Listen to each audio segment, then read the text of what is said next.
오전에 성막까지 끝내야 그 다음 강의를 해주는데, 성막에 관한 이야기. 성막에는 교회가 무엇인가라는 얘기가 밀접히 연결되어 있습니다. 모세 두 번째 약속, 첫 번째 약속은 율법에 대한 약속이고, 두 번째는 성막에 대한 약속입니다. 성막은 우리 들으면 제사 말이 먼저 들어오는데, 제사 이전에 하나님과의 교제, 하나님의 임재 개념이 먼저 개념입니다. 임재 개념과 더불어 제사가 주어진 것으로. 그래서 성막의 목적이 뭐냐? 한마디로 말하면 임재입니다. 출애굽기 25장 8절 내가 거할 성소, 하나님 명령이죠. 출애굽기 29장 내가 거기서 만나리라.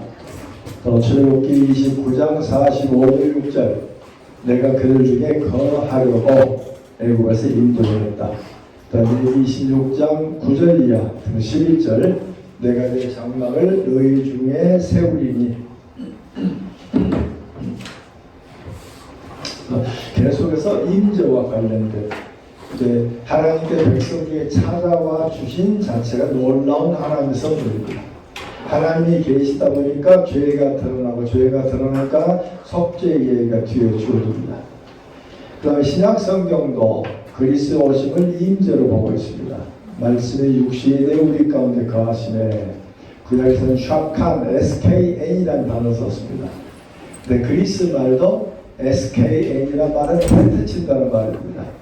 사도 요한은 언어 유희로 우리 가운데 거하신다라는 말을 텐트 친다는 단어를 가지고 활용합니다. 예수님이 육신을 입고 이 땅에 텐트 쳤다. 그래서 현대어 번역 중에 하나는 He was tabernacling among us라고 썼습니다. 우리 가운데 장막으로 오셨으며, 구약의 장막이 결국 예수님으로 성취된 것으로. 교회의 목적이 뭐냐? 잘 나타나는 게 에베소 2장 22절 유대인과 이방인이 하나가 되어 하나님의 거할 처소가 이루어져 간다는 말이 현대 진영입니다. 계속해서 그 교회 당이 이런 형태죠. 교회 당이 아닌데 신학교 1학년 학생들에게 교회를 그리라면 모두 그립니다. 첨탈의 교회, 파이프로간, 여러 가지 시설들. 교회 당이 2차 적용이고 1차 적용은 하나님 임재, 거기에 곁들여서 하나님 백성 개념이 주어집니다. 그리고 계시록 21장의 마지막에 보면 3절에 장막이 백성과 함께 있다. 그리고 창세기부터 계시록까지 가장 중요한 개념은 백성 중에 계신 임재. 굉장히 큰 주제, 임마누엘인데 워낙 큰 주제가 돼서 이것으로 하나의 큰 신학을 만든 사람은 어렵습니다. 이 자연권하게 언약이란 말도 잘 엮어나가지만은 특히 지혜서 문헌에서는 찾기가 어렵습니다. 언약 밑에 깔려있기 때문에. 여기서 하나님 임재, 거룩하신 하나님이 이 땅에 임하시는 가장 좋은 표본은 시내산 강령입니다.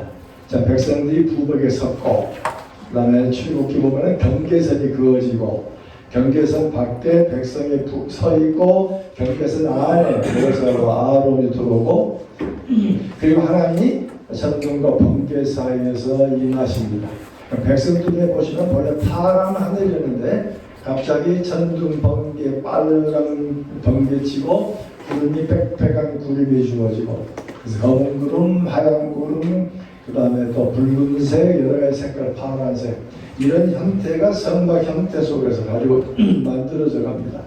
그래서 레위기를 읽어나가면 성소를 중심으로 해서 성결의 패러다임이 주어집니다. 성결 등급이라고 말합니다.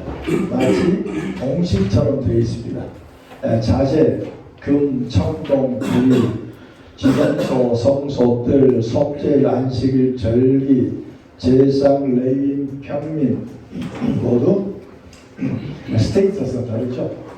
하나님의 경우는 조남의 그림이 지금 하나님의 성소에 대한 그렇습니다만 3층짜리입니다.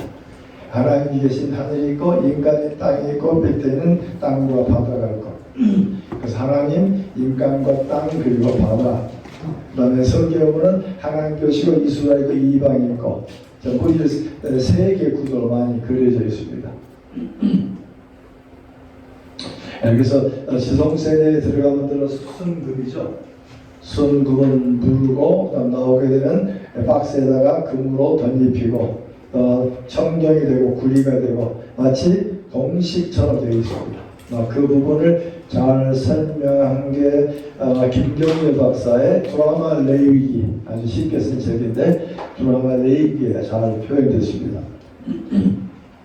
자, 이 시간은 우리 성경 전체를 다룰 수 없기 때문에 예배 초소가 계시 발전을 통해서 어떻게 연결되는가를 살펴보려고 합니다.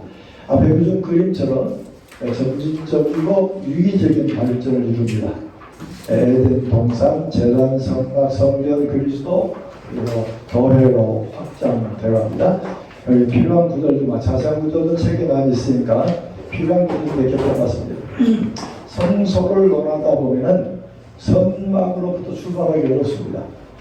에덴 동산 자체를 성소로 해석합니다.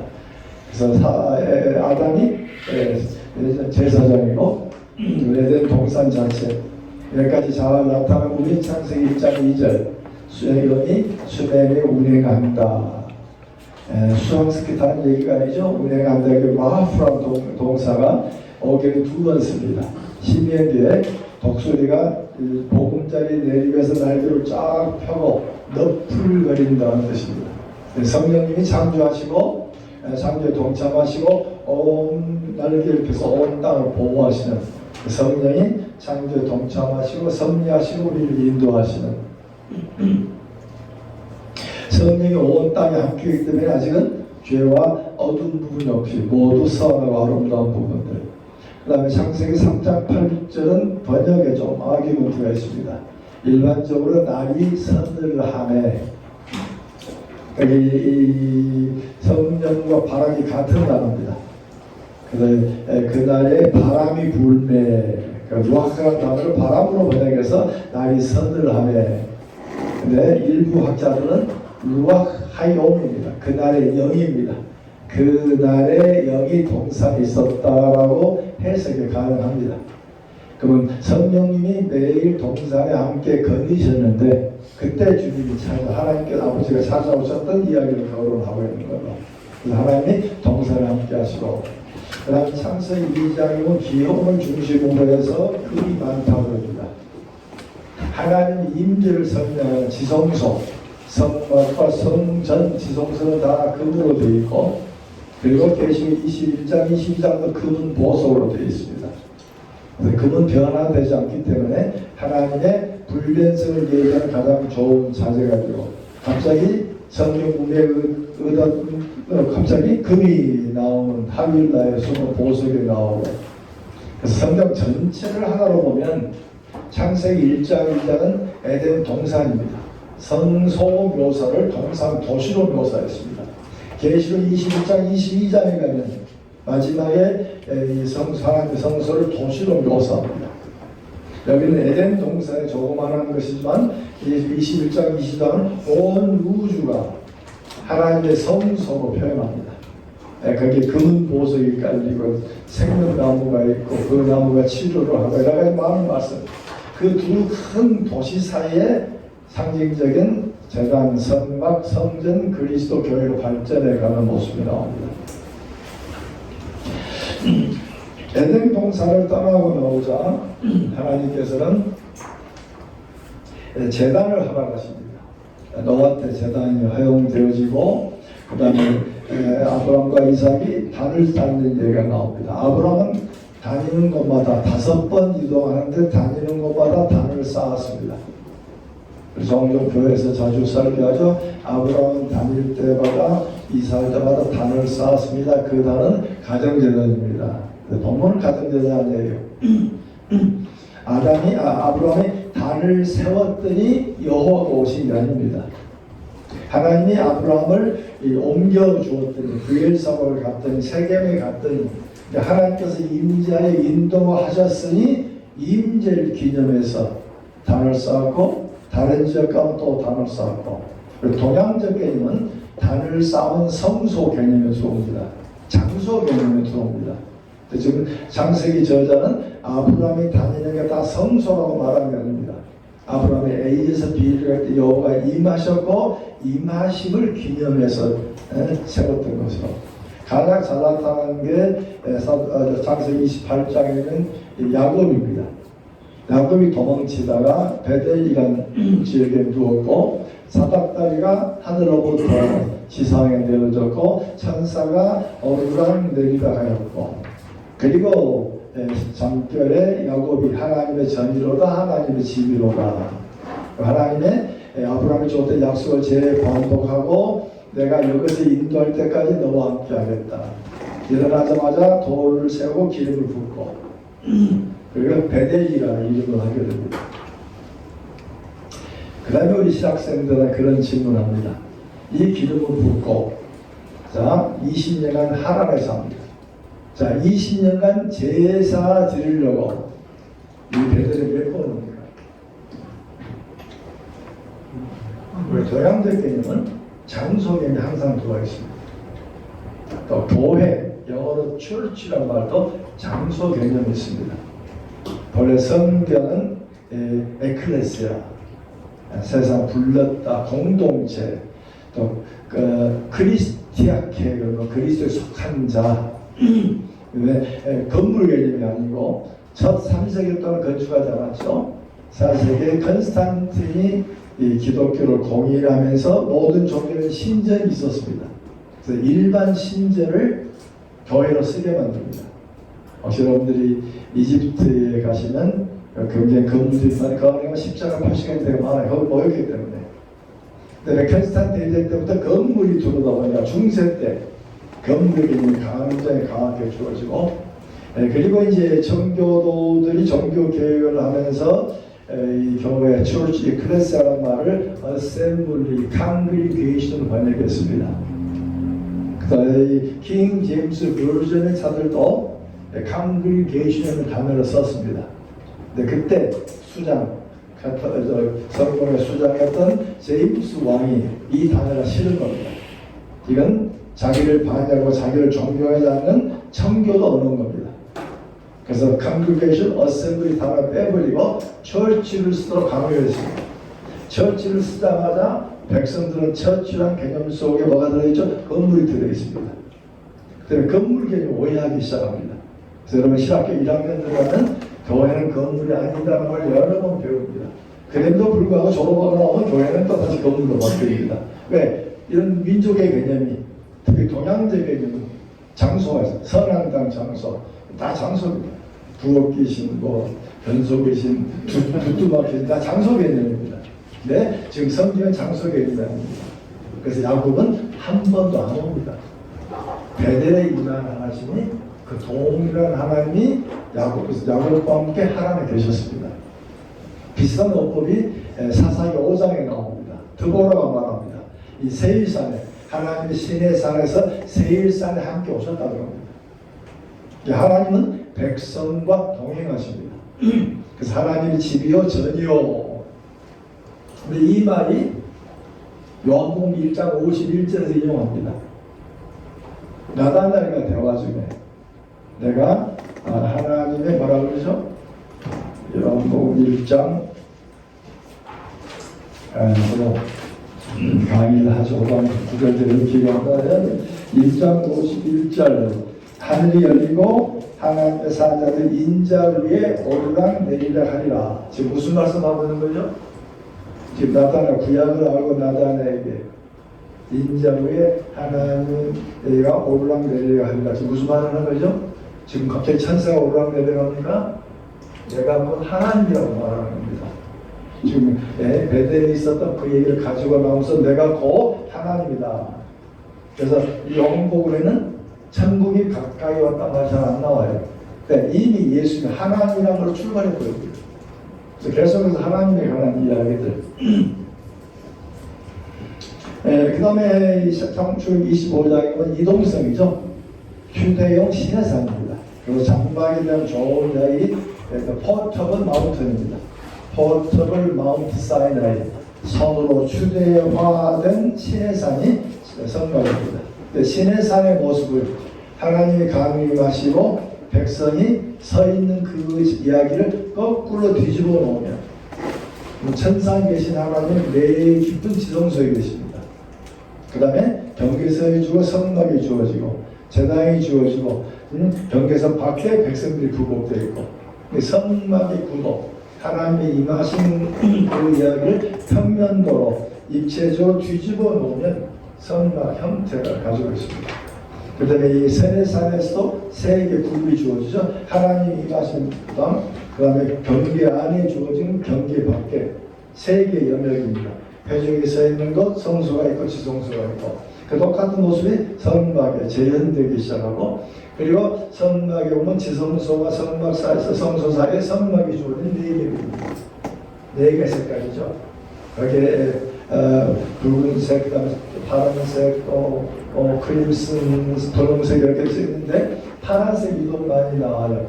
그리고 거기에 스라비, 그룹이 수를 놓습니다. 거기도 주어지고 그 다음에 성막 밖에 장에도 그룹이 수를 놓고 지금 그룹이 있는 에덴 동산의 스랍이 지키고 있는 그 에덴 동산적 요소, 지금 천국의 요소 이야기를 성막을 표현하면서 스랍 배후에 하나님이 계십니다.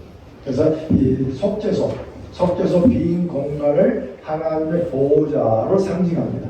하나님을 계시지만은 상징적 의미로 우리 계신. 그래서 성막 내에 거할 때는 샤칸이라고 씁니다. 샤칸이라고 쓰지만은 보호자에 앉는다 할 때는 앉는다는 단어 씁니다. 야샤이라는 단어 씁니다. 그 의자에 앉는다는 단어입니다. 천상 보호자에 계신 분이 지금 상징적 의미로 보호자에 앉아 계십니다. 그래서 속죄소를 하나님 보호자, 하나님의 좌정하신 것으로 상징화되어 있습니다. 그 다음에 소녀산을 떠나서 이동할 때 성막이 완성되자마자 이동합니다. 그래서 시내산에 계신 하나님이 성막 속에 임재하시는 40년 동안 한 번도 시내산에 안 돌아옵니다. 왜? 그 하나님이 여기 계시기 때문에. 우리는 장소 개념이니까 또 가야 되는데 장소 개념이 아니라 백성 중에 계신 하나님. 그 다음에 이제 하나님의 구름기둥과 불기둥 두 개의 다른 걸로 해석하기도 하고 불기둥과 구름기둥 하나. 밤에는 안에 빛이 들어가고 밤에는 구름처럼 되고 하나로 해석이 되고 두로 해석되고 이미 하나님이 함께 하시고 불기둥 구름기둥 이동하면은 성막에 따라가고 정지하고 그 자리에 하나님 임재가 만들어지고 그 다음에 이렇게 눈으로 하나님의 임재를 인도를 보는데도 넘어져요. 아모스에 보면은 바깥 땅에서 너희들이 뭘 하고 굉장히 그 우상 숭배를 많이 끄집어냅니다. 인간은 우리 속에 임하시는 영적인 부분이 성령님을 통해서 보이지 않습니다. 단순히 눈에 보이는 불로 성막으로 본다면 의미가 없는 이미 성막의 의미가 이해됐을 때 성령님께서 우리를 이해해 주셨을 때 주어진 부분이죠. 그 다음에 사도행전 7장을 광야교회가 말했습니다.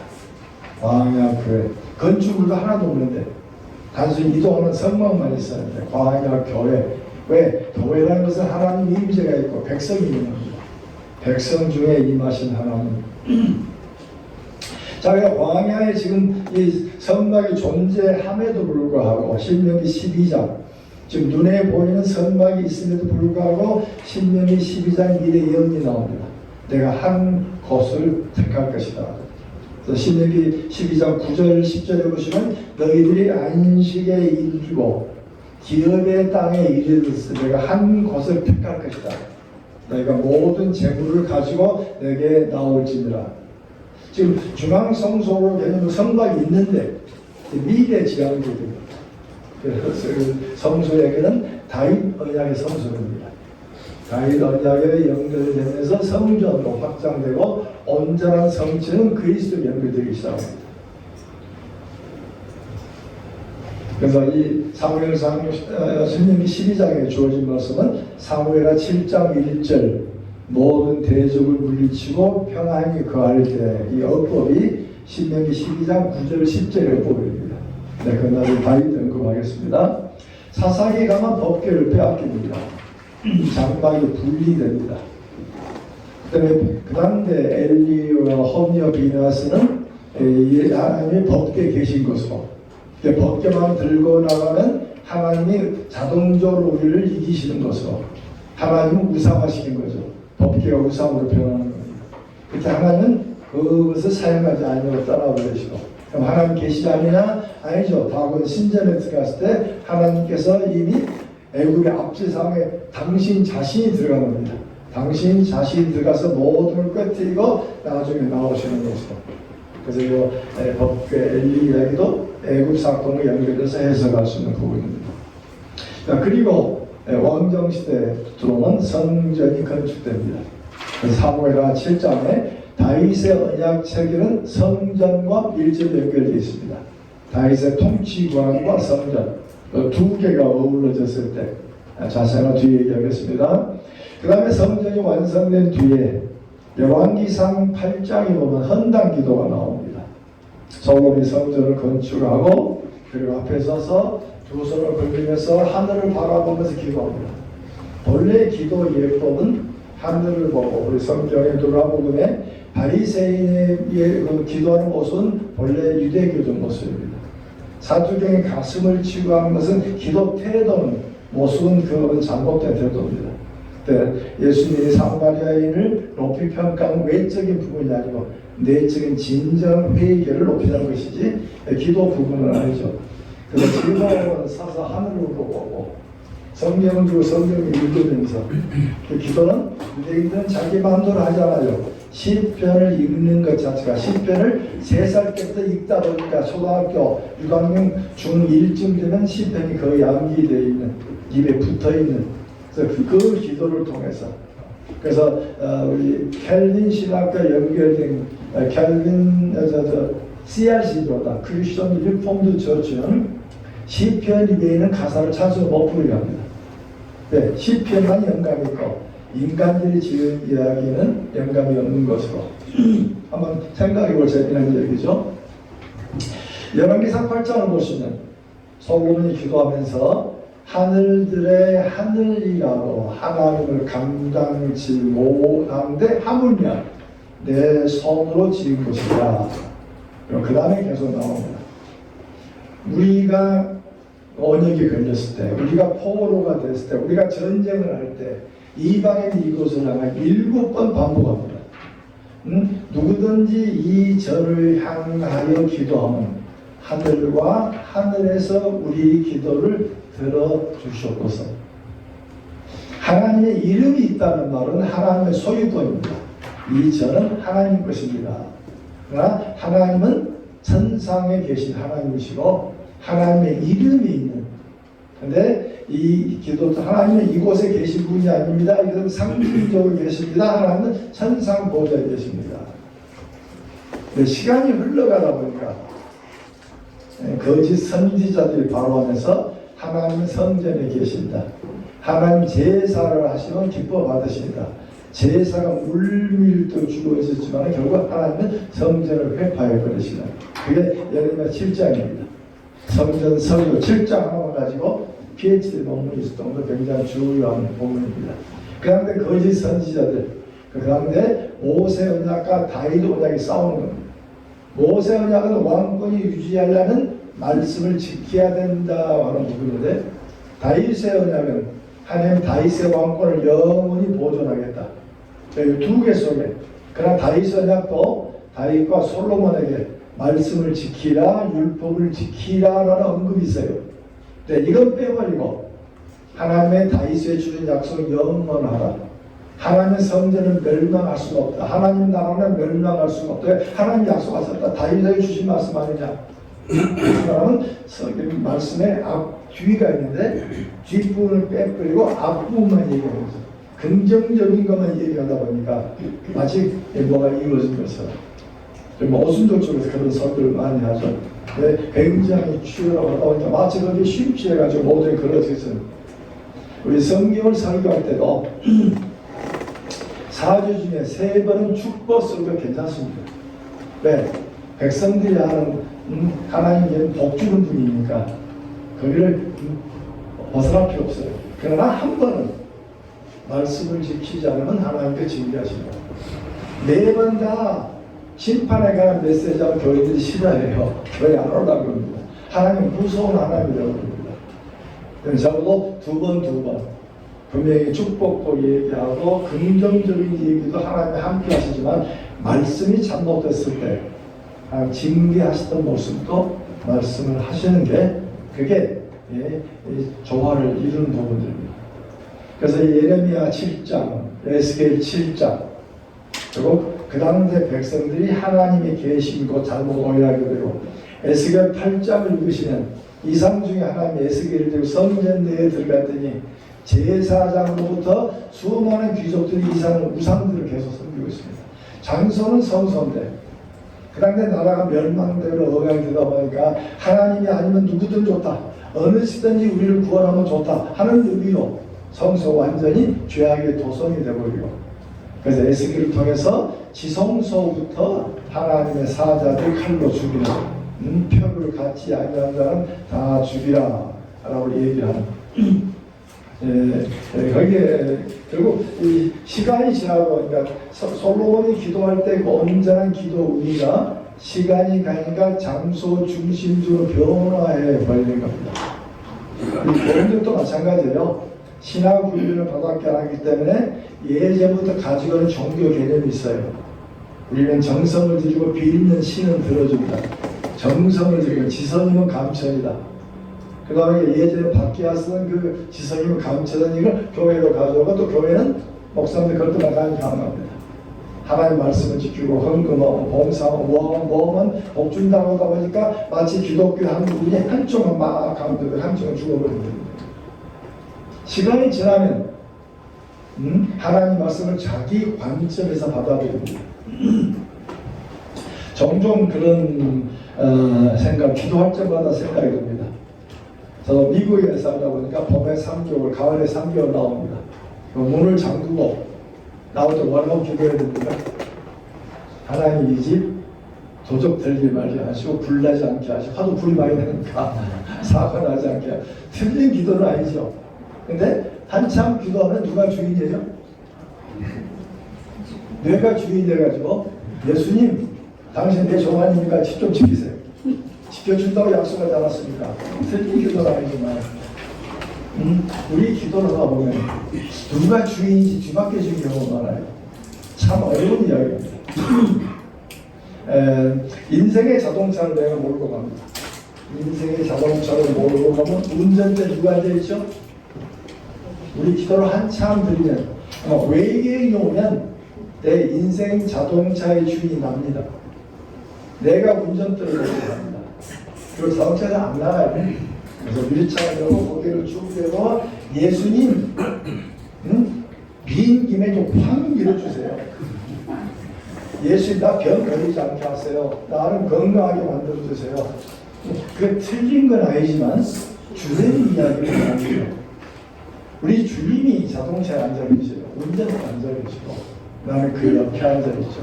나는 내 삶의 주인이 아니죠. 이분은 나를 따라 때렸다가 100km 고속도로 쌩쌩 달리고 모든 게 형통 만사가 형통합니다. 어느 때는 별빛도 없는 어둠의 산길로 갑니다. 앞에 보이지 않고 뭐가 튀어나오고 걱정될 정도로, 그러나 두려워하지 않는 것은 그분이 앉아 계시니까. 어떨 때는 터널 속으로 들어갑니다. 아무것도 안 보입니다. 앞에 하루 앞도 보이지 않아 엄청난 어둠. 우리가 건강 문제나 물질 문제나 어둠 속에 들어갑니다. 그러나 우리가 믿는 것은 이제까지 인도하셨던 동일한 하나님이 지금도 나를 인도하십니다. 내가 이 어둠에 두려워하지 않는 건 주님이 나를 인도하셨기 때문입니다. 설교는 쉬워요. 근데 자기가 닥치면 참 어렵습니다. 아주 어려움 속에 있을 때 그런 느낌 감각이세요? 하나님 정말 계신가? 정말 이도한가? 성경을 보면 분명히 이해가 되는데 성경을 딱 덮으면 안 보이는 겁니다. 기도는 성경을 읽으면서 성경 공부하는 시간 따라 읽고 기도 시간 따르는 게 온전한 방법이 아니라 유대인 방법은 성경을 읽어 나가면서 그 기도 음성 속에 내 기도가 함께 들어가는 거죠. 성경을 읽다가 성경을 이해하니까 내가 맞게 살았네. 성경이 아니요 하니까 이거 내가 잘못했네. 잠깐 말씀 가운데 하나님 이 말씀에 비춰보니까 내가 잘못했습니다. 내가 잘못 이해했습니다. 그게 기도입니다. 우리 교회에 새 신자가 왔어요. 새 신자가 새 4주간 교육을 하는데 이미 교회 오후 예배 참석하 오후 예배는 성경 공부가 30분이고 설교가 30분이죠. 성경 구급에 넣었어요. 이미 리더도 훈련하고 리더들에게 공부를 시키고 그럼 질문하고 답하고 기도로 공부하는 날입니다. 기도는 하나님께 한 전화입니다. 전화는 내 하고 싶은 말만 하는 게 전화 아니잖아요. 어른과 전화할 때는 말씀도 듣고 전하고 듣고 예의하면서 내 말을 전하는 거지 어른한테 내가 하고 싶은 말만 하는 게 아니잖아요. 그걸 배우고 나서 전화를 하게 해서 기도를 시킵니다. 여러 사람 기도하는데 이제 막 초신자에게 기도를 안 하려고 그러니까 지도자가 아까 기도는 전화라 그랬잖아요. 근데 그분이 이제 기도를 한 거죠. 하나님 나 처음 기도하는데 전화란 말이 기억이 나서 나 전화합니다. 하나님 안녕하세요. 하나님하고 얘기하는데 그 초신자 기도가 갑자기 여러 굴이 조용해졌거든요. 그 기도가 진짜 기도예요. 우리는 이미 틀에 박힌 기도, 이미 여러 사람이 쓰는 남이 듣기 좋아하는 이야기가 보니까 기도의 본질의 의미가 가장 좋은 기도는 말씀을 읽으면서 말씀을 읽는 것도 기도고 말씀을 가지고 묵상하는 것도 기도고 모두 기도입니다. 말씀 묵상한다는 말이 무슨 말이죠? 히브리 말이 묵상한 말은 읊조린다는 말입니다. 슬프다 이 설레져요. 읊조려서 말씀을 이미 암기된 말씀인데 그 말씀을 눈으로 보면서 입으로 얘기하고 귀로 듣고 눈으로 보고 그 말을 읊조리는 게 암송, 묵상한다는 말입니다. 그래서 말씀 시간하고 기도 시간 구분하지 마시고 훈련해 주시기 필요해요. 그다음에 성경도 어제 얘기했습니다만 가장 좋은 방법은 요한복음 1장 읽고 2장 읽지 말고 1장 읽으면 1장 읽으면 2장 1장 2장 3장 1장 2장 3장 4장 혹시 여러분 하루 시간 내셔가지고 요한복음 21장까지 1장부터 21번 읽으면 눈을 딱 가면 요한복음 흘러갑니다. 그게 우리의 메모리 방법입니다. 유대인들이 많이 읽어서 백백도 했기 때문에 읽어지는 게 아니고 같은 말로는 요한복음은 21도 쭉 그렇게 읽으면 1장 21번 읽습니다. 2장은 20번 읽고 저도 해보려는데 쉽진 않아요. 우리 익숙하진 않아요. 근데 그 방법을 혹시 여러분을 갖다면 성경 광명시에 가면 양목사 여자 목사님들 교회 한 300명 됩니다. 거기는 전부터 성경 통독으로 큰 교회입니다. 전도하면서부터 성경 함께 통독하는. 그래서 토요일 같더니 한 열 몇 명이 교회에 나와서 통독하는 겁니다. 떨어지고 간식하고 점심 교회 가지고 새벽 예배 마쳐서 통독, 또 주중에도 통독, 초등학생들 학교 갔다 와서 통독. 그래서 제가 간 해에 주보에 보니까 주보 1페이지에 올해 1900도 하자. 그래서 무슨 말이냐 그러니까 연초가 되면 나 몇 도 하겠다고 쓴답니다. 몇 명 전도를 하니까 몇 도 하겠다. 어느 사람은 20도, 30도, 1도. 여기 300명 다 보니까 1900도. 근데 그 목사님이 재밌어요. 설교 참 쉬워요. 이미 성경을 알고 있어요. 성경 얘기 가지고 이미 안 얘기서에 그룹 적용만 하면 돼요. 신방 쉬워요. 상담 쉬워요. 성경을 알고 있으니까 성경 얘기 가지고 얘기하면 본인이 법문을 한답니다. 법문한 걸 조금만 덧붙이면 그래요. 맞아요. 그래서 교회 300명입니다. 설교한 것도 귀하고 가장 중요한 건 성경이고 그다음에 설교도 성경 통독과 연결하면 굉장히 좋은. 그 다음에 한번 여기 성경 의미를 한번 살펴보시면 성소 이야기가 그다음에 하나 더 얘기하면 에스겔 11장 16절 중요한 말씀입니다. 이미 나라가 멸망했습니다. 포로로 끌려왔습니다. 포로로 끌려온 사람들이 성전이 파괴됐다는 얘기를 듣습니다. 일부 사람들이 가서 성전을 가서 다시 재건해야 되니까 성전이 왜 저렇게 되지? 라고 말할 때 그때 하나님께서 포로민 그들 중에 내가 잠시 그들에게 성소가 되리라. 하나님은 건물이 아닌 이미 포로민들 중에 찾아와 계시는, 그리고 포로로 끌려갔다가 70년 뒤에 돌아와서 성전이 재건됩니다. 성전이 재건되자 노인들, 솔로몬 성전을 기획했던 노인들은 웁니다. 솔로몬 성전과 학계 성전은 규모가 엄청난 차이가 주어집니다. 조그만 성소가 완성될 때 그들 기쁨 완성됐었지만 옛날 성소를 기획하면 울 수밖에 없는. 자, 그런데 학계 성전은 약점이 있습니다. 솔로몬 성전과 비교할 때 무슨 약점이죠? 언약궤가 없습니다. 여기 3장에 보면 언약궤가 미래지향적인 종말로 믿으면 다시는 만들지도 않고 기울지도 않고 생각지도 않고, 마지막 종말이 되면 언약궤의 계획이 사라집니다. 그 다음에 이 성소가 완성되어 가장 중요한, 그래서 성막에 하나님 영광의 빽빽이 임합니다. 예루살렘 성전이 완공됐을 때 하나님의 구름의 빽빽이 임하십니다. 근데 제2성전에는 영광이 임한단 말이 없습니다. 그럼 세 번째 영광이 임한단 말이 어디서 나오죠? 세 번째 영광, 그게 요한복음 1장 14절입니다. 말씀이 육시되니 은혜와 영광이 충만하더라.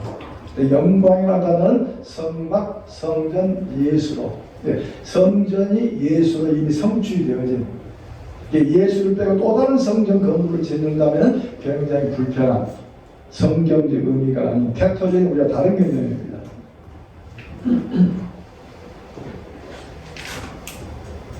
신약으로 들어오게 되면 바울의 말씀이 더 발전하죠. 우리 가운데 거하시며, 그래서 학교에서 2장 9절에 보시면 이전에 이후의 영광이 이전에 앞선 영광보다 크리라. 그러니까 요한복음 1장과 연결됩니다. 예수 그리스도의 임재와 연결됩니다. 그 다음에 요한복음 2장에 보면은 성전을 헐라 내가 3일 만에 세우마. 이게 좀 지리적인 지상적인 예루살렘 내가 헐었다. 그래서 요한복음 후편에 보는지 마태복음 마가복음 십자가 연결해가지고 예수님이 성소가 되어집니다. 그래서 이 성막의 휘장이 위에서 아래로 찢어졌다. 그 성을 손으로 하지 않는 성소, 전부 그리스도의 십자가와 연결되어 있습니다. 또 요한복음 4장 24절 신령과 진정으로, 신령은 영입니다. 진정은 진리입니다. 그래서 신령은 성령과 관련시키고 진리는 두 개로 해석됩니다. 하나는 말씀, 또 하나는 예수 그리스도. 예수 그리스도를 진리라고 말하는 요한복음에 3번 나옵니다. 그래서 이건 좀 더 나은 번역은 성령과 예수 안에서. 우리 교회에서 종땡 치고 신령과 진정을 예배할지니라. 그럼 그 의미를 뭐라고 이해하죠? 이제 마음 정당하고 경건하게. 네, 신령이니까 진정이니까 마음의 상태만 거론했습니다. 근데 본문은 마음을 얘기한 게 아니고 지금 눈에 보이는 성전 시대는 지나갔다. 이제는 성령과 예수 안에서 예배하는 새 시대가 시작됐다.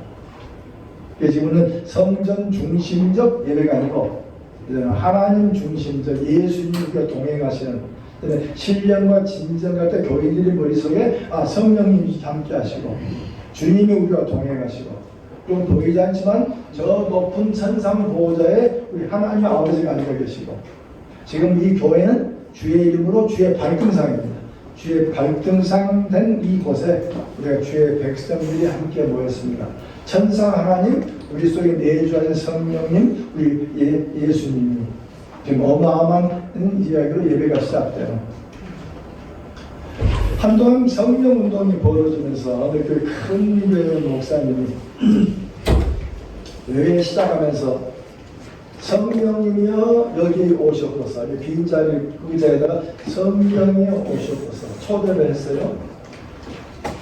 출근을 했으면 예배 끝나면 퇴근하셔야 돼요. 성령이 저기 있다가 목사 외침에 오시는 게 아니죠. 성령님이 우리와 동행하셔요. 우리에게 내주하시는 성령님, 그게 성경적이지.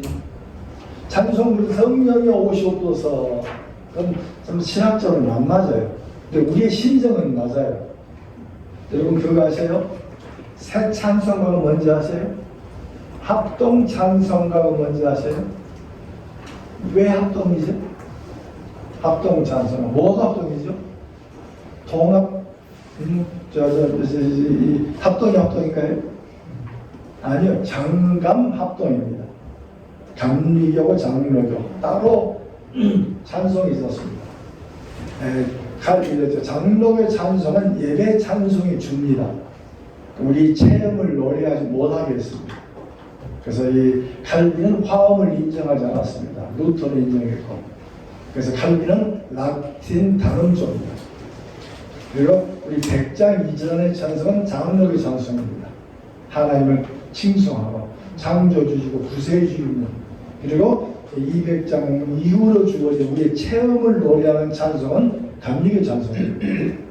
여기 동양 사람들은 특별히 한국은 노래하기를 좋아하고 우리의 가슴에 있는 걸 들어가 보니까 감리교 찬송에 줄을 이루다 보니까 예배 찬송 써서 힘을 잃어버립니다. 그것 때문에 이제 새 찬송가 나오고 지금 우리 합동이 하나 됐습니다만은 우리의 주된 예배는 하나님 찬송입니다. 창조주가 되시고 구세주가 되시고 그런 부분이 예배 시간에 많이 좀 강조돼요. 그리고 이미 구원을 완성하신 우리 주님이 우리 속에 내주하시고 우리 속에 함께하신 성령님 주의 이름으로 함께 모였습니다. 성령님께서 영광 받으시고 우리의 입술을 여시고 그게 이 예배죠. 성령 오시는 게 아닙니다. 그 다음에 보통 27장 51절 성전이 휘장이 찢어지고 그 다음에 주어진 것은 히브리서 10장 19절에 우리가 예수 피를 흘리며 성전에 들어갈 담력을 얻나니 그 길은 우리를 위하여 휘장 가운데 열어놓으신 새로운 산 길이요 휘장은 곧 육체이라. 예수로 말미암아 이미 죄가 사해졌기 때문에 더 이상 제사 드리지 않냐고 이런 예수 이름으로 예수의 찢어진 그 육체로 우리는 하나님께 나아가는.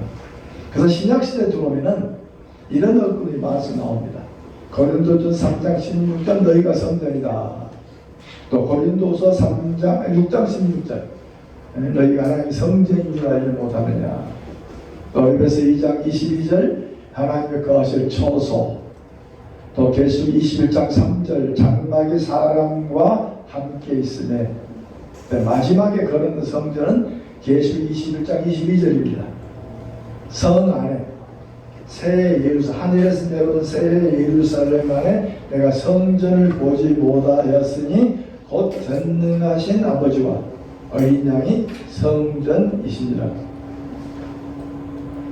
그러면 성경 전체를 바라보면 하나님의 때에 따라 단이라고 하는 것을 사용하셨고 성막을 사용하셨고 성전의 형태를 사용하셨어요. 그럼 밑에 깔려있는 중심된 메시지는 뭐죠? 함께 하시는 겁니다. 임재입니다. 아브라함이 단을 세웠더니 하나님 오신 게 아니라 하나님이 오셨기 때문에 감사하여 단을 쌓았고, 우리가 주일날 모였을 때 성령 여기 오셨기 때문에 모인 게 아니라 성령이 우리 붙들어서 여기에 모이게 하셨고 우리 속에 내주하시기 때문에 우리 중에 내주하시는 성령님 영광 받으시옵소서. 그 다음에 주일날 시간 맞춰서 꾸역꾸역 모이는 설교 몇 분 들려오는 게 아닙니다. 하나님의 강권하십니다. 제가 목회할 때 내가 설교를 잘해서 교인이 온 줄 알았어요. 근데 한국 오는데 설교 때문에 오는 교인이 아니에요. 하나님이 강권하셔서 부르시는 겁니다. 당신께 모아놓으신 주님 찬송과 감사를 드리며 우리는 말씀으로 경배합니다.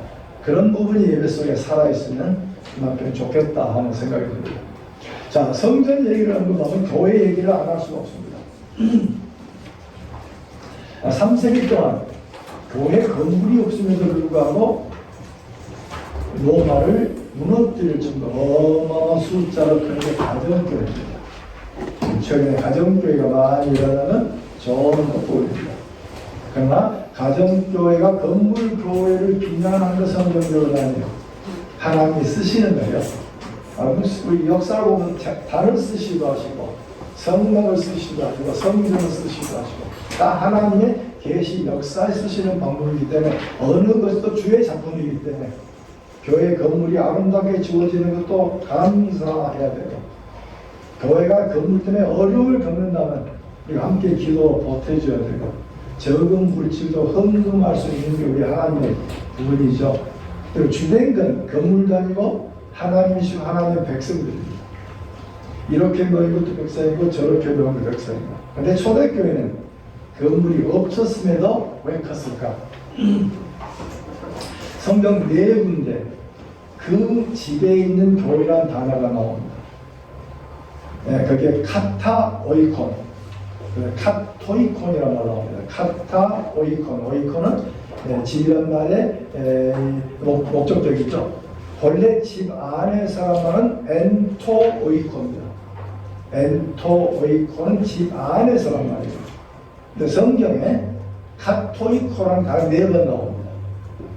예를 들면 고린도전서 16장 19절 아굴라 브리스길라와 그 집에 있는 교회.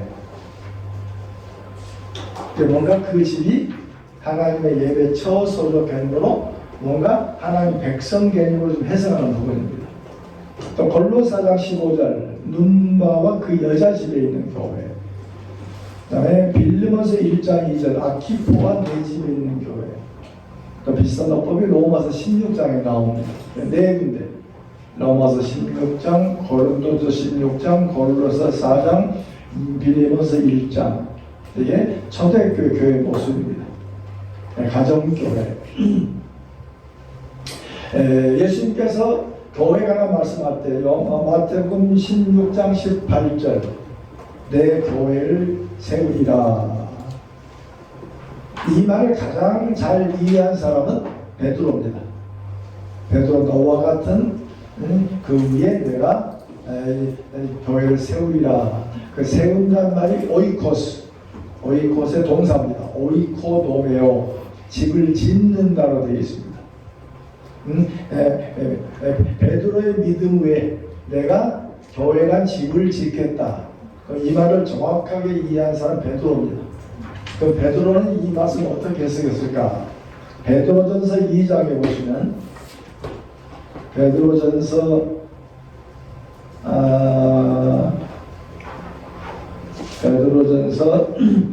2장 5절에 보면 너희도 산도같이 너희는 금은이 아니고 그리스도 핏값으로 산 성도들입니다. 성도는 산돌같이 신령한 집으로 세워지고 그리고 그 집이 신령한 제사를 드릴 제사장입니다. 교회를 백성들이 모인 신령한 집으로 봤습니다. 그 집이 하나님께 신령한 제사를 드리는 것으로 지금 눈에 보이는 집의 구조가 아니고 백성들이 모이는 이야기를 집으로 표현했고 이 백성들이 모인 집이 하나님께 제사장이라고 얘기합니다. 초대교회 개념입니다. 그 초대교회 가정교회를 잘 설명된 내용이 몇 군데 나옵니다. 사도행전 12장에 베드로가 감옥에 갇혔다가 나오죠. 나오자마자 성도들이 있는 집에 노크를 합니다. 그랬더니 여자 계집종이 뛰어나옵니다. 뛰어나와 베드로가 있는 걸 보고 놀래 달려 들어가. 성경에 아주 명확해 달려 들어가. 여기 베드로가 왔다. 안에는 사람은 무슨 소리야? 그 감옥에 있는데 베드로 수호실을 본 거 아니냐? 수호 천사를 본 거 아니냐? 하고 그들이 나와서 베드로를 봅니다. 그러면 성경 저자가 필요 없는 말을 하죠. 계집종, 모델한 계집종이 달려 들어가면 왜 썼을까요? 그 집의 구조를 말합니다. 큰 집입니다. 그 당시 큰 집, 폼페이 때 1세기 때 멸망된 지역을 발굴하고 보니까 큰 집은 한 50명 사는 큰 집입니다.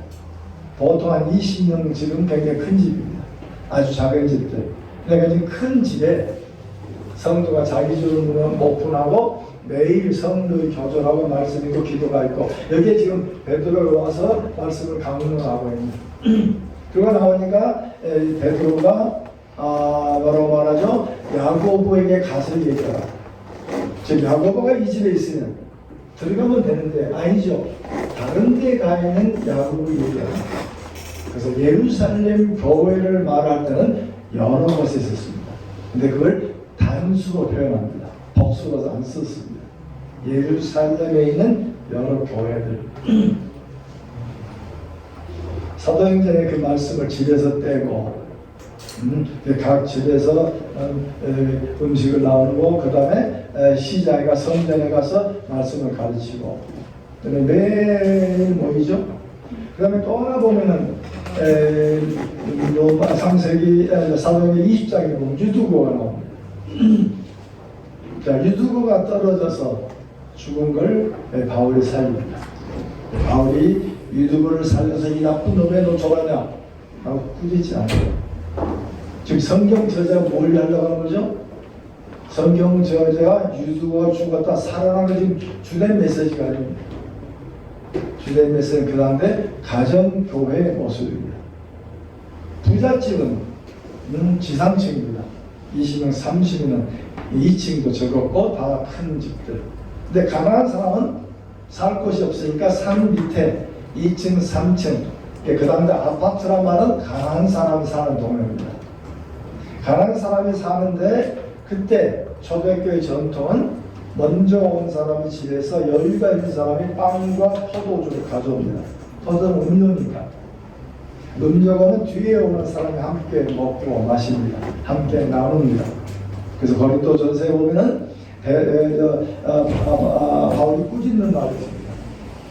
주변에서 먼저 먹고 마시지 왜 주님의 구분해서 가져온 빵과 잔을 아직 사람이 안 오니까 먼저 온 사람끼리 빵 찢어 먹고 주거니 받거니 취해버리는 겁니다. 뒤에 온 사람 먹을 게 없고 그때 주의 몸을 잘못 다룬 것에 꾸짖음이 있고 그 다음에 예법대로 하루 종일 일한 노동자 유두고가 와서 빵을 먹고 허겁지겁 먹고 음료도 먹고 배불리 먹었고 사람이 많이 모이니까 앉을 자리가 없어요. 그래서 저 일창에 아니라 그 벽에 있는 창 쪽에 걸터 앉았어요. 그 다음에 걸터 배는 부르고 지중해 아주 시원한 바람 불어오고 그 다음에 넘어진 그 당대 가정교회 가난한 사람들이 맞은 교회 사람이 무척 많으니까 앉을 자리가 없는 권영만이라고 하는 제자 목사님이 미국서 석사까지 하고 박사를 가려다가 박사 한다고 해서 내가 교수될 학교가 없는데 자기 다리 뻗을 자리가 없는 거예요. 마침 또 아이가 병약했어요. 그래서 돌아와서 용인 지역에서 교회를 개척했어요. 전혀 모르는 아파트 조항에 들어가서 그래서 아파트 조항에 가면 아이가 넘어지면 가서 이렇게 해서 아이 키우기 힘들죠. 그러면 부인과 아이 엄마가 대화가 통합니다. 아이 이렇게 어려워요. 또 만나고 서너 번 만나면 밤에 데려오고 서로 차도 마시고 한 달쯤 먹어야 되면 남편 불러서 같이 만나고 같이 만두 빚고 같이 쑥회로 가고 사과 따러 가고 들락날락 하면서 교인들이 이게 모아지게 돼요. 근데 사람들이 아니 당신은 직장에 일 안 해요? 왜 계속 제가 목사인데요. 그럼 목사면 왜 교회 안 해요? 그러면 다음 금요일 주일날 우리 집에 오세요. 아침 9시 와서 주거니 받거니 지난 한 주간 이야기를 주고 기도 제목 받고 찬송가를 모르니까 아주 좋은 유행가 건전한 유행가 함께 부르고 또 우리 동요 부르고 우리나라 가곡 부르고 그리고 주거니 받거니 에다가 기도 제목 얘기하고 기도 제목 받고 함께 기도하고 한참 지나니까 찬송가를 배우고 성경을 들어오고 그 기정이 6도에서 1년 걸립니다. 여기가 이제 처음에는 두 가정, 세 가정 모이더니 다섯, 일곱 가정이 넘어가니까 자리가 없어요.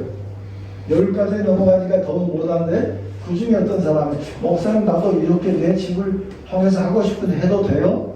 그 세 가정 분가받아가지고 그 집에 하는 것이 여러 개 주어지고 그게 4개쯤 되니까 교인들이 모인 거예요. 야 우리 함께 모이자. 한 달 한 번 공원에서 모였어요. 그러다가 야 우리 그러지 말고 교회에다 하나 장소 하나 빌리자. 그래서 반 지하방을 넣었어요. 그 목사님은 목사가 왜 방을 준비합니까? 방은 교회 준비하죠. 사도행전 11장 보세요. 교회 먼저 준비하고 바라바 목사 불러왔잖아요. 근데 자기들이 구했기 때문에 친구들 불러와요. 우리가 부른 거야. 우리들 모일 때 참 좋은 것이야. 그러면서 교회가 커져나가는데 지금 몇 명 모여? 이제는 2층으로 올라왔습니다. 40명 모이는데 아직도 교회 안 나온 사람이 40명 있습니다.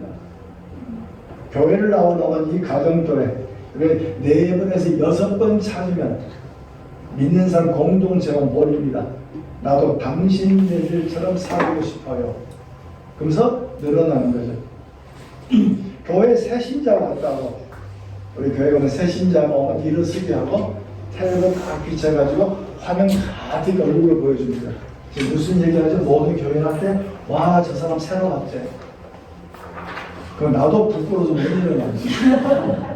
나도 부기업자로 내 친구 목사, 협동 목사인데 나 카메라로 소개하지 말고 설교 시간 나 설교실만 불러라. 그래서 오후 설교할 때 소개받았습니다. 아니 목사님 나도 부끄러운데 살아있는 교회는 그렇게 안 합니다. 가정을 통해서 몇 번, 4번, 5번 들락날락 하던 나도 당신처럼 믿고 싶은데 그때 교회 될 겁니다. 교회 될 때 주변에 구역 식구를 다 앉힙니다. 구역 식구를 앉히고 예배 끝나고 구역 식구 이미 악수를 했으니까 옆에 구역 식구 아닌 사람 5명만 악수하고 따뜻하게 맞이해주면 이 사람 눈에는 이 교회가 따뜻한 겁니다. 근데 새신자 왔다 믿었을 때 하고 하면서 이 불신자들은 예수님이 너무 오래돼가지고 불신자가 교회를 어떻게 들어온지를 잊어버렸습니다. 네, 그렇죠? 제가 뭐 잘못 얘기한 거 아니죠? 네, 지금은 소천했습니다만 3일 동안 크게 못 배우던 친구인데 그분은 소개하기 전에 설교 전에 성경 읽고 교인 성경 읽기 전에 광고 끝나고 서로 5분간 악수합니다. 악수하면서 제가 목사님 재밌어요. 지난 주간에 양복 새로 해이신 분 양복 한탕 내야죠 하고 얘기하면 일 나가지고 야 양복을 쓰면 새로 해야 되고 또 새로 이사한 분 새로 삽산 사람 그것도 없으면은 오늘 파마 새롭게 하고 오시면 돼요. 항상 해서 한 5분간 시끌벅글해요. 시끌벅글하는 와중에 오늘 새로 나오시는 분 벌떡 일어납니다. 주변 사람이 새로 또 막 악수해요. 그러면 될 일을 그 악수도 예배거든요. 우리가 새신자 눈에서 보셔야 됩니다. 그래서 우리 교회가 하는 큰 눈을 그래서 가정에서 출발해서 가정에서 한 5가정 정도를 두고 3번 예배 가능합니다. 아침 9시, 12시, 오후 4시 그래서 5가정 3번 모이면 15가정입니다. 그럼 가만두면 그래서 5가정이 넘어가면 이거죠 방석밖에 안 돼. 서로 좋은 데 앉으려고. 그리고 이분들 몇 번 모이면 당신네들 가서 구워와요. 우리가 지하방을 넣으면 안 들어옵니다. 근데 교인들이 보면 지하방에 들어옵니다. 왜? 자기들이 그랬으니까. 우리 개념을 좀 바꾸셔야 돼요. 우리 모든 출발점, 내가 오려면 내 관점이 아니고 초신자가 어떻게 등록해야 되지? 그 관점으로 바꾸면 새로운 목회가 많이 일어날 줄 알고. 하나만 더 하고 또 앞서는 이 모장 얘기가 잔소리가 많아요. 주일학교 애들이 왔는데 다윗을 얘기하고 모세를 얘기해도 다음 주간 되면 다 잊어버립니다. 어른도 지난주간 설교 기억 못하는데 여호와는 기억하지만 설교는 기억 못합니다. 열심히 가르치고 숙제 집에 가서 모세 얘기를 해주세요. 다윗 얘기를 해주세요. 그럼 애들은 엄마한테 가까이 다 잊어버립니다. 그러면 주일학교를 하는 어린아이를 하는 사람은 그런 숙제 안 줍니다. 오늘 집에 가서 신발 나란히 해놓기 신발 정리를 가르칩니다. 그러면 애들 와서 신발 정리를 엄마가 이상하게 봅니다. 교회가 또 애가 바뀝니다. 오늘은 교회가 집에 가서 숟갈 넣을 때 너희들 숟갈 접으라 나란히라는 먹기. 엄마도 접시 갖다 주기. 엄마 쓰레기 버릴 때 같이 도와주기. 그러니까 집에서 하는 아이의 모습을 가르쳐 줍니다. 그 아이가 교회를 다녀오니까 조금씩 변하죠. 미국의 태권도가 성공한 게 태권도 기술이 아닙니다. 태권도가 성공한 일이 아이들이 어른을 존경하게 만들었습니다. 90도 인상한 방법, 무릎 꿇고 앉은 방법, 그 다음에 갔다 온 숙제부터 태권도 도장 선생님이 숙제를 같이 도와줍니다. 숙제 끝나면 운동해야 된다. 숙제하는 운동 못합니다. 근데 애들이 태권도 도장 갔다 오면 애들이 바뀌는 거예요. 그 마샬의 아트가 바꿔진 게 아니고 아이들 태도가 바꿔지는 겁니다. 그게 태권도를 제대로 가르치는. 그러니까 우리 교회가 복음을 전하기 전에 구역 내에서 성경 공부를 많이 하는 게 바꿔지는 게 아니에요. 먼저 믿는 목자가 가정사람이 지난 한 주간 이야기 도란도란 하는 겁니다. 부산 얘기도 하고 화남 얘기도 하고 서로 얘기하다 보니까 서로 얘기가 맞아지면서 복음이 들어가는 거죠. 정 할 말이 없으면 당장 이번 주에 한번 시도해 보세요. 초등학교 6년 다닐 때 기억난 선생님 그 얘기 시작하면 밤을 새도 안 끝납니다. 이렇게 재미난 얘기가 많은데 꼭 성경 얘기를 가르치려고 막 주의하려고 하는 게 아니죠. 성경은 삶의 얘기가 좀 묻어 들어가는 겁니다. 그래서 정말 제자 사역을 잘하는 사람은 성경 안 가르칩니다. 라이프를 교류하고 그리고 뒤에 이건 예수 믿고 싶어하는 한계에 이르게 되면 성경을 배우고 싶어 합니다. 그리고 성령님이 들어가시면 갑자기 말씀이 읽어보기 시작합니다. 이건 준비가 아니라 억지로 집어지면 성경 면역만 만들어집니다. 제자 사역이라는 것은 교재가 아니에요. 제자 사역은 필라소피입니다. 그래서 아이 키우는 것과 똑같습니다. 어린아이 키우는 것과 똑같은 방법입니다. 조금씩 보세요. 갓 태어나자마자 이놈 서울대 보낸다고 영어를 가르치는 엄마는 없습니다. 갓 태어나면 아직 무슨 말도 못합니다. 1년 내지 1년 반 동안 엄마 얘기를 귀가 많이 듣다. 엄마가 제자들하고 말을 많이 하는 엄마 밑에는 애들이 말을 빨리 합니다. 왜? 뇌가 세포가 기억하는 거죠. 근데 제자사역도 마찬가지입니다. 교회가 어려운 이야기를 보시면 교회는 참 어렵습니다. 그러나 교회는 삶의 공동체입니다. 우리 자녀 키우는 거 똑같습니다. 오래 믿은 장로님이 기죽이천 장로님, 기독기사 어린아이입니다. 교회에서 함부로 할 얘기는 아닙니다만 오래 믿은 권사님이 아이입니다. 아이 떡 하나 더 주면 강하고 좋아합니다. 근데 우리가 사람을 제자 사역을 몇 단계 공부했다 성장된 게 아니죠. 자, 이제 이 얘기를 연결해서 우리 성숙에 관한 이야기를 합니다. 에게 주어진 건 성전입니다. 예루살렘 성전, 예수 때 성전의 모형도입니다. 지금 예루살렘에 가시면 이 부분이 보입니다. 이 부분은 로빈슨 아치인데 이 다리 부분이 깨지고 그 다음에 여기는 왕이나 귀족이 들어가는 문이고 여기는 서민들이 들어가는 문이고 여기는 귀족 동네입니다. 어퍼클래스, 상류층에 사는 동네. 그리고 평민들은 이 문으로 올라갑니다. 올라가면 위로 올라가고 여기가 헌금교회가 있습니다. 여기는 솔로몬의 회랑, 햇빛을 피하는 회랑이고 그리고 우리는 종종 요한복음 2장에 예수님이 성전에서 짐승을 쫓아낸 얘기를 보면 왜 서양 그림 보면 전부 지붕 안에 있습니다.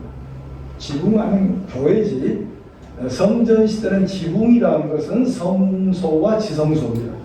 성소와 지성소는 제사장 외에는 못 들어갑니다. 그림이 잘못된 거죠. 그래서 실제로는 제단이, 그러니까 성전이고 제단이 있습니다. 그러면 성소, 그런 지성소. 내가 동쪽, 내가 감람산 쪽입니다. 기도는 골짜기고 있고 감람산 쪽이고 여기 부분들. 그다음 요 뒤에 양의 문이 있습니다. 양을 싣는 곳입니다.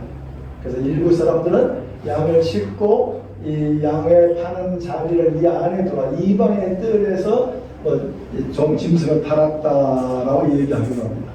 최근에 고박에서 시장터가 발견되다가 시장터입니다. 그러니까 많은 시장터 여기서 짐승을 사고 팔았지 않는가라고도 얘기합니다.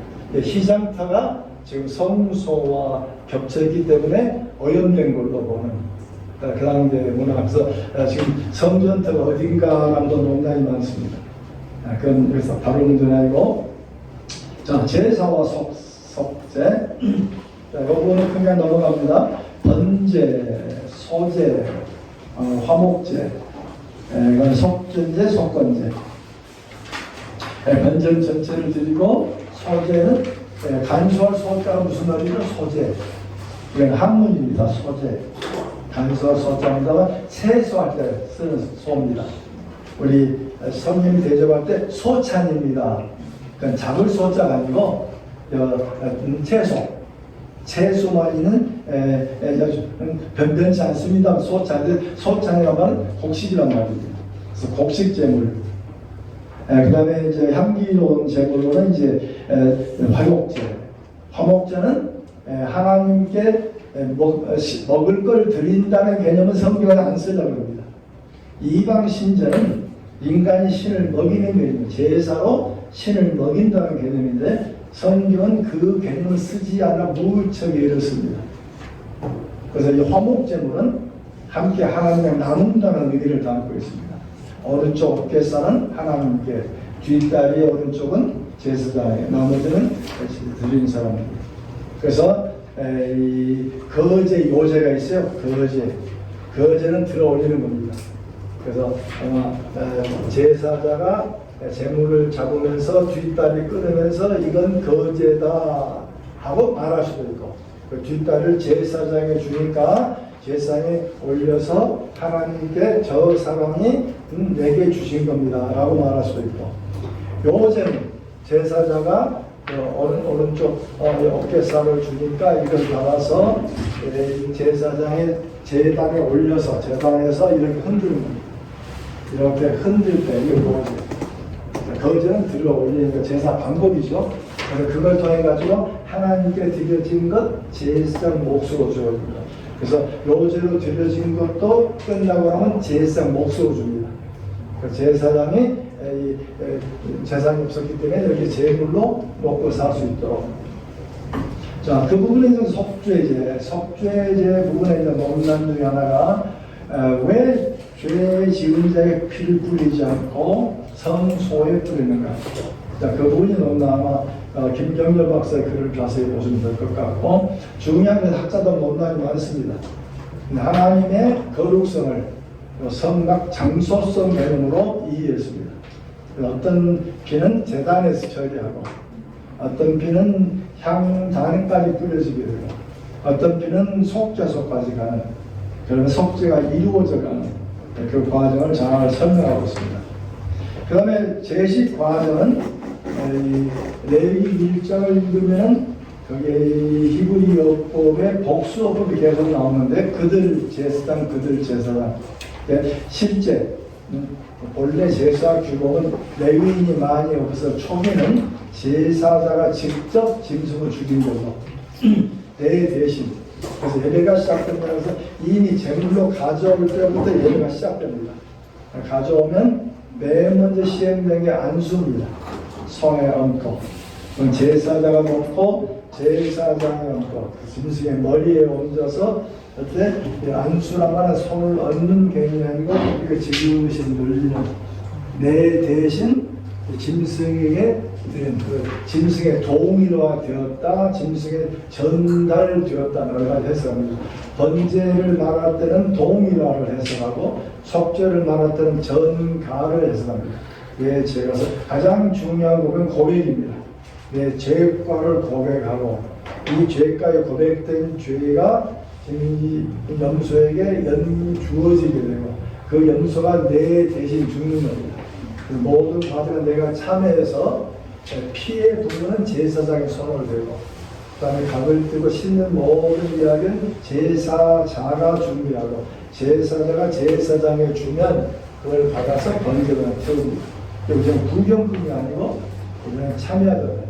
특히 속죄의 죄를 드릴 경우는 이 고기를 구워서 먹고 쌈박서 먹는 것까지가 진행입니다.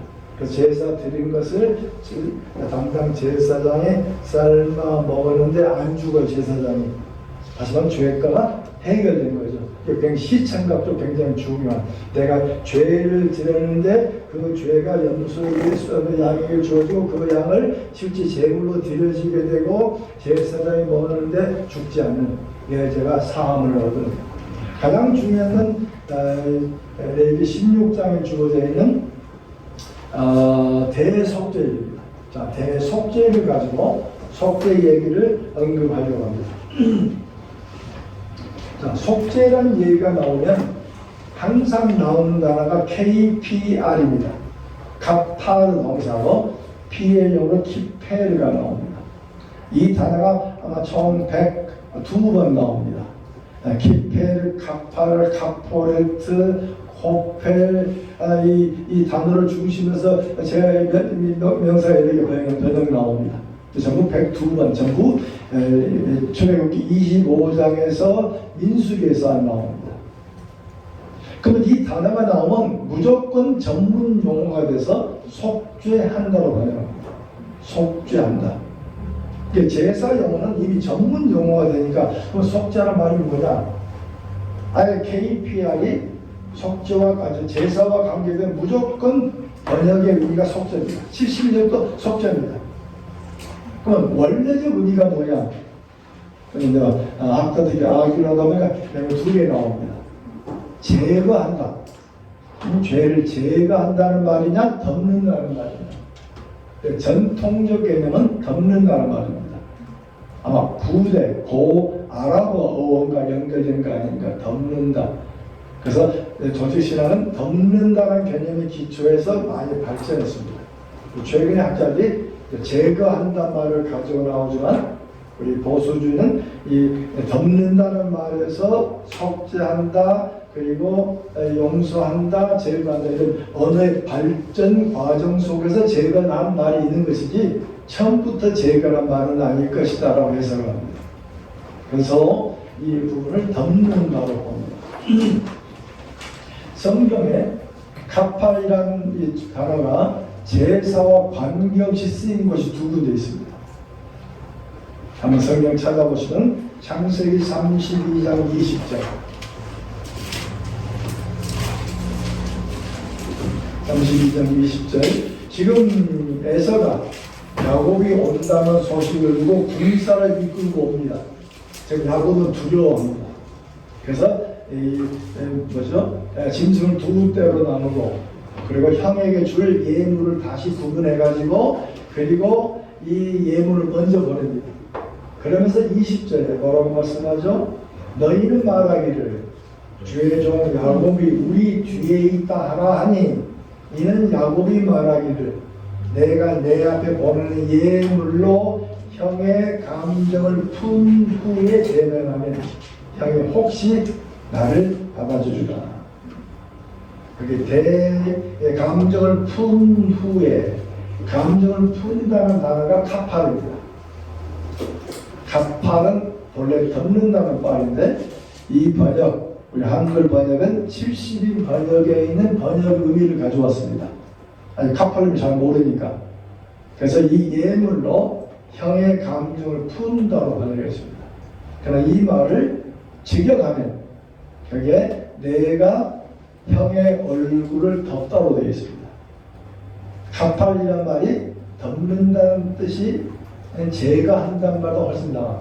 이 예물로 형의 노한 감정을 내가 제거하고 가지고 덮는다는 말이 훨씬 좋아. 그래서 내가 형의 얼굴을 예물로 덮으면 이때 예물이란 말은 소재 때 쓰는 단어입니다. 저는 조공입니다. 조공, 곡물, 선물. 그래서 지금 야곱이 에서에게 지금 선물을 보내는데 야곱이 말합니다. 이 선물로 형의 얼굴을 덮으면 이해가 되죠? 자, 똑같은 어법이 사무엘상 12장 3절에 나옵니다.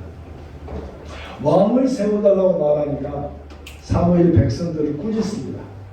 내가 무슨 뇌물을 취한 적이 있냐, 내가 네 소를 취했냐, 네 양을 취했느냐. 그래서 사무엘상 12장 3절 좀 정확하게 찾아보시면 네 소를 빼앗았느냐, 누구의 나귀를 빼앗았느냐, 누구를 속였느냐. 그 다음에 나오는 말 누구의 눈을 흐리는 내 눈을 흐리게 하는 뇌물을 받은 적이 있느냐. 즉 뇌물의 용도는 내 눈을 흐리게 하는 겁니다. 예? 근데 이 뇌물이라는 단어가 속죄금이라는 단어입니다. 코페르라는 명사로 썼는데 총 12번 써요. 12번 중에 10번은 속죄와 관계 속죄금으로 번역합니다. 대신 속죄금으로 마땅히 내가 죽임을 당해야 되는 속죄금으로 대신할 때 대신을 드리는 거죠. 근데 2번은 뇌물로 번역했습니다. 그 중에 한 번이 사무엘상 12장이고 또 한 번은 잠언입니다. 잠언의 격언 속에 나옵니다. 이때 지금 사무엘의 백성들에게서 내 눈을 흐리는 뇌물을 받으면 뇌물은 무슨 일을 하는 거죠? 눈을 흐리게 하는 거예요. 흐린다고 하는 덮는다는 단어가 아닙니다. 덮는다는 말에 다른 단어로 의미를 썼습니다. 내 눈을 덮는 뇌물을 받은 적이 없다. 그럼 뇌물 역할은 사무엘을 덮어줍니다. 자, 그러면서 중요한 질문. 하나님과 우리 사이에 하나님과 우리 사이에 피 제사를 드립니다. 이 피는 누구를 덮어줍니까? 피는 누구를 덮어주는 거죠? 우리는 생각도 안 하고 피는 나를 덮는다고. 맞아요. 틀린 건 아니에요. 근데 피는 중간에 있습니다. 그럼 피가 먼저 누구한테 적용됩니까? 내게 적용된 것이 아니고 하나님께 먼저 적용됩니다. 적용된 결과는 우리에게 주어지죠. 근데 속죄, 능동적 개념은 하나님께 쓰입니다. 자, 좋은 예가 레위기 13장 16절입니다. 대속죄일입니다. 대속죄를 하나님은 명합니다. 속죄 염소를 2마리 준비하고 한 마리는 가는 염소 밖에 놔두고 나는 광야로 내보내죠. 하나는 속죄 염소로 드립니다. 속죄 염소를 그 속죄 피를 가지고 피를 가지고 들어와서 하나님 명령은 속죄소 위에 7번 앞에 7번 뿌려야 됩니다. 하나님은 피를 보시고 용서하십니다. 그럼 피를 뿌리려면 어떡하죠? 아론이 지성소에 들어가야 됩니다. 자, 뭐가 문제가 되죠? 지성소에 죄인 된 인간이 들어가면 하나님 보시다가 죽이셔야 됩니다. 왜? 죄와 병존을 못합니다. 그럼 지금 같으면 기계로 쏘면 되죠. 근데 하나님이 기계로 쏘라 하지 않았습니다. 아론이 피를 들고 들어오는데 아론은 무섭습니다. 지금 죽을까 담으로 딸랑딸랑 들어갑니다. 그때 하나님이 주신 은혜의 방법이 레위기 16장 13절입니다. 향연으로 누구를 가리게 할지니 누구죠? 누구를 덮죠? 속죄소를 가리게 할지니. 지금 하나님은 상징적으로 보호자에 앉아 계세요. 하나님은 인간과 상존을 못해요. 그럼 이 사이에 낙이 필요해요. 그래서 향연을 피우는 향연은 지금 아론을 덮어주는 셈이죠. 하나님은 이걸로 너를 덮으라 말하지 않습니다. 향연으로 나를 덮으라고 합니다. 향연으로 보시고 나 너 안 봤다. 나는 본 건 피밖에 본 게 없다. 그게 지금 하나님의 지금 드라마입니다. 어마어마한 드라마입니다. 하나님은 지금 아론이 들어왔음에도 불구하고 나는 아론 본 적이 없다. 나는 내가 본 것은 속죄에서 뿌려진 피만 봤다. 그리고 뿌리고 나오면은 우리 죄가 속함을 받았는데 밖에 있는 사람은 속함을 본 적이 없어요. 아론이 살아나온 건 봤지. 그러면 죄가 제거된다는 것이 필요하죠. 희생감이니까. 그때 보조로 주어지는 게 가는 염소입니다. 모든 죄를 짊어지고 짐 밖으로 내보냄으로 말미암아서 우리 죄가 모든 진에서 다 벗어났습니다. 제거되었습니다. 어마어마한 일종의 드라마입니다. 성소 내에서 일어난 드라마, 성소 밖에서 드라마. 그래서 대속죄일날은 성막도 와서 속죄하고 재단도 다 속죄합니다. 그래서 히브리서가 이걸 가져와서 히브리서는 단번에 했다. 매년마다 매번 하지 않는다. 자, 이 부분에서 피는 하나님께 먼저 적용됩니다. 그래서 피의 능동적 의미, 덮는다라고 말은 하나님의 피로 눈에 가리워짐으로 만족을 얻으셨다. 하나님의 방법대로 대속죄 제물을 받으시고 그 피를 받으신 것. 그 피로 받으셔서 아론과 모든 죄를 다 안 보신 것. 가리움도 없고 그 죄를 보지 아니하시고 수동적으로 그 결과로 인간이 가리워진 셈입니다. 그래서 어텀먼트 속죄라고 하는 말은 하나님께는 만족 또는 유화란 말을 씁니다. 만족하다, 유화하다. 그다음에 수동적으로는 속상입니다. 그래서 속죄, 나중에 정치사 배우시죠? 배우면 하나님 편에 대한 만족, 그 다음에 죄의 속상. 물론 하나님께 그런 말씀 쓰면 참 욕된 말입니다만 하나님이 뇌물 잡수시고 죄 있다 말을 못하는 겁니다.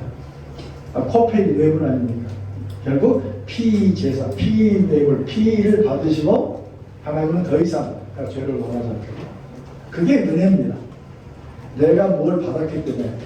의라고 하는 이야기가 이 두 개 연결됩니다. 로마서 4장에서 의라는 얘기와 가리워짐을 얘기를 통해가지고 가리워진 자는 복을 받았다. 하나님이 죄라고 말하지 않는 것은 그 은혜다. 두 개를 연결시키고 있습니다. 그 속죄 신학에서는 칭의와 성화를 구분합니다. 왜냐하면 이 속죄, 하나님의 만족이라는 개념을 이해가 돼야 속상이에요. 그래서 칭의가 이해됩니다. 그래서 칭의라고 하는 말은 하나님께 가리워짐을 얻고 하나님께 만족하시는 것으로 로마서 4장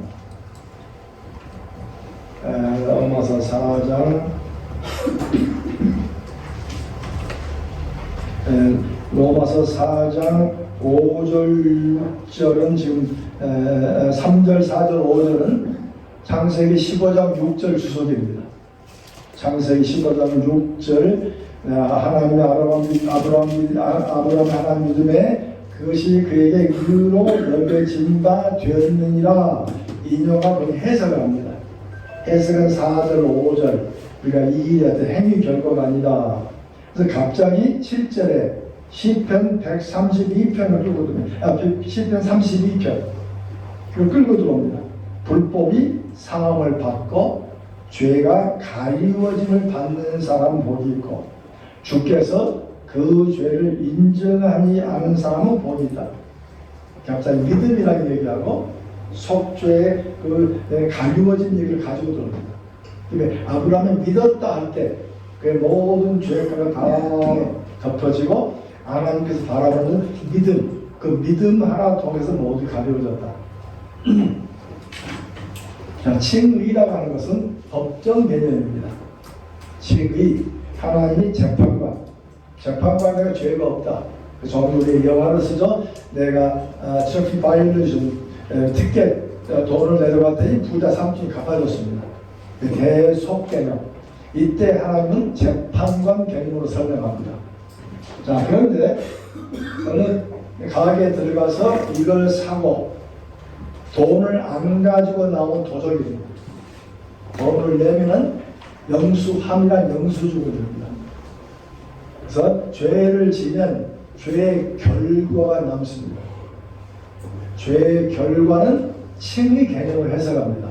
법정 판단에 대해서 이 죄값에 대해서 얼마를 더 한다. 땅땅 때는 끝납니다. 그 벌금이 지불하면 됩니다. 예수님이 우리 벌금을 지불하셨습니다. 그런데 또 하나 문제가 있어요. 이걸 훔치려고 하는 마음은 해결이 안 됩니다. 훔치려고 하는 것은 죄의 결과, 그 죄를 지으려고 하는 속성의 부분 해결이 안 되죠. 다시 말해 인간의 부패. 그 인간의 부패는 하나님은 외과 의사가 되고 일하십니다. 우리의 가슴을 절개하고 죄의 속성도 하나하나 빼냅니다. 굉장히 긴 시간, 라이프의 긴 시간 동안을 성화의 과정에 인도하십니다. 구원은 즉각적입니다. 예수 믿음으로 주어지지만 그 예수 믿음은 성화의 과정을 통해서 더욱더 우리가 성수해가는, 그래서 칭의를 말할 때는 법정 개념을 씁니다. 하나님 재판관으로 죄 없다. 너는 천국 백성이다. 분명히 선포하십니다. 이미 천국에 사는 선포된 부도 출발합니다. 그리고 성화는 긴 과정이고 우리 하나를 바꿔나가는. 근데 성화의 과정은 믿음의 기반과 연결하지 않습니다. 빨리 성화된 사람, 늦게 성화된 사람. 자, 제가 도식을 하나 가져왔습니다. 우리 중학교 2학년 때는 방정식입니다. 자세히 보시면 이 선은 예수 믿기 전후입니다. 예수 믿기 전, 예수 믿는 후. 그러니까 시간 얘기입니다. 자, 이해되죠? 예수 믿기 전, 예수 믿는 후. 자, 여기 수평선은 하나님 보시기에서 여기는 천국, 하나님 보시기에 여기는 지옥. 자, 그렇다면 우리는 어디에 속하죠? 자, 하나는 시간, 믿기 전, 믿은 후. 수평여기는 위에는 천국, 밑에는 지옥. 자, 우리는 어디에 속합니까?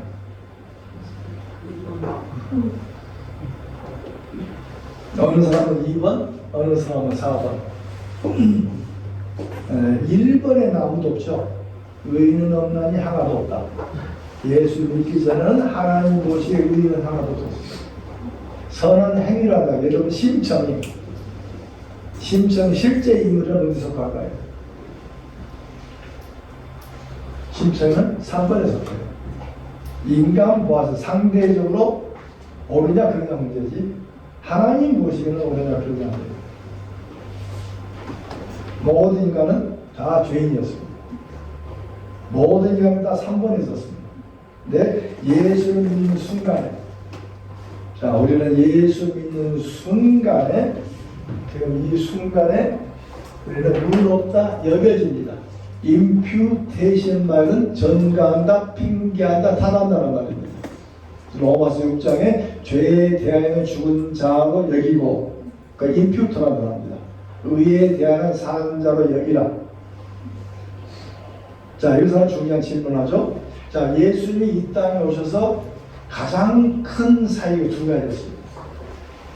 물론 가르치고 치유하셨지만 예수님의 구원 사역과 관계에서 가장 큰 사건 두 개 있습니다.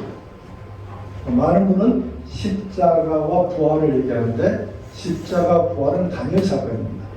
동전의 앞면과 뒷면입니다. 같은 사건입니다. 또 하나 사건이 뭐죠? 예수님 행하신 가장 위대한 사건, 율법의 완성입니다. 율법을 하나님 눈에 100%에 맞는 성취를 이루신 분입니다. 그래서 예수님은 율법으로 100% 집을 지었습니다. 완벽한 집을 지었어요. 하나님 받으시기에 적절한 집을 지었어요. 우리는 지킨다고 하는데 하나님의 율법의 집을 30%밖에 못 지었어요. 아직도 70% 못 지었어요. 설령 99%를 짓는다 하더라도 마지막 1% 때문에 죄예요. 야고보서에 보면 온 율법을 지키다가 하나라도 거치면 모든 율법을 범한 자가 되나니, 하나님 말하는 100에 100이에요. 99도 안 됩니다. 근데 중요한 것은 우리는 30밖에 못 만들었는데 우리 예수님은 하나님이 원하는 100을 만들었어요. 예수님이 십자가 선상에서 다 이루었다고 말합니다. 다 이루었다. 테텔레스타이.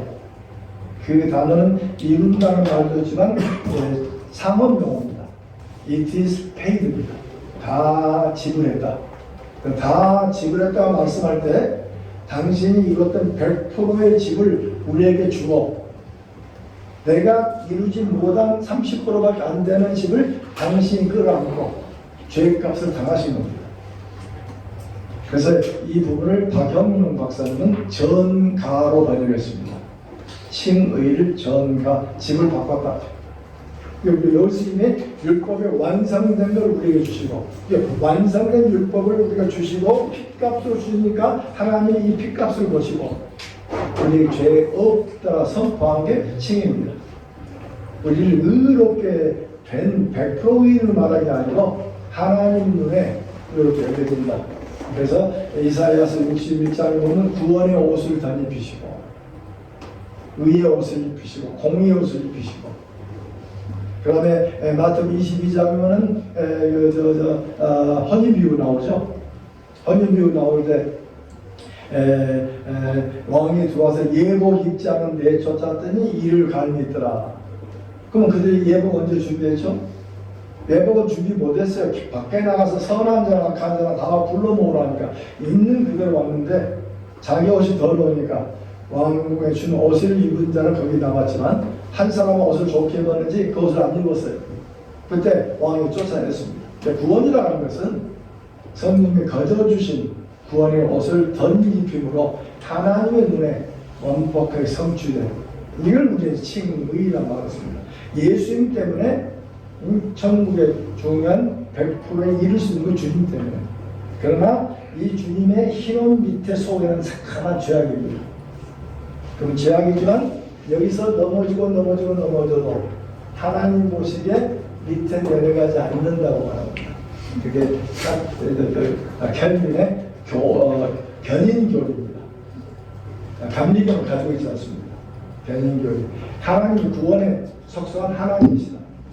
자, 하나님의 구원은 어떻게 하는가? 좀 일일분석하겠습니다. 하나님은 가톨릭은 기관 구원입니다. 개신교는 개인 구원입니다. 개신교 중에서 루터교서는 누구에게나 구원의 비가 내리는 데가 피하지만 않느냐. 피하지만 하면 누구랑 구원받는가 교리가 만인 구원 교리가 나옵니다. 감리교는 코오퍼레이션입니다. 하나님께서 구원을 베푸면 내가 행함으로 잡아야 됩니다. 감리교 행함 설교가 꽤 많습니다. 근데 칼빈에서 얘기하는 구원은 하나님의 주권입니다. 하나님 절대 주권, 너는 내 사람이야. 내가 너를 취해서 내가 너를 택했어 하고 택함을 받고 보니, 나머지로 주님이 내가 택함을 받고 보니 택함을 받은 자의 온전한 삶을 드리는 게 우리의 행위입니다. 행위가 구원에 관계된 건 아니고 주님께서 거저 우리를 베푸셨으니 칭의로 우리를 의의 구원의 옷을 입혔으니 입힘을 받고 보니 내가 하나님의 사람이구나. 그래서 하나님이 원하는 삶을 살아드리는 성화의 과정이 오게 돼요. 그래서 우리는 이 땅에 높고 낮음의 과정이 주어지고 이 땅에 살면서 100% 성화에 이르지 않습니다.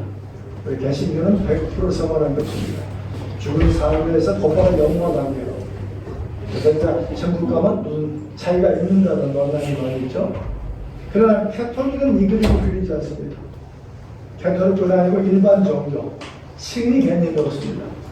예수 믿기 전에 여가 있어요. 그런데 예수를 믿는 순간에 여기에 들어갑니다.